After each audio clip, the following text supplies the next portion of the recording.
waxa kale aan dardaaran siinayaa shaqaaleynaha wasaaradda xanaanada xoolaha ama dhaqaatiirtii assistant-kooda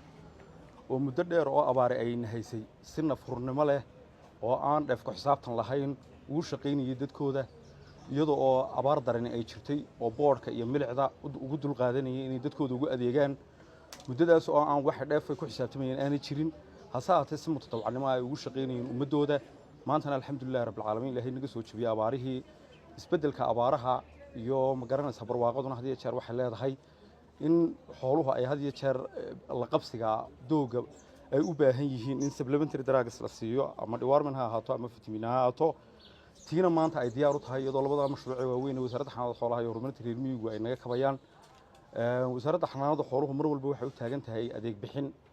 nafurnimo leh oo dadaal leh oo bad iyo buur oo berri iyo magaranaysa buurba leh inay ka bixiso adeegga oo ay gaarsiiso dadka xoolo dhaqatada ah ee ku dhaqan Jamhuuriyadda Soomaaliland marka aad iyo aad baan ugu dhiirigelinayaa dhaqaatiirta waqtiga adag soo horay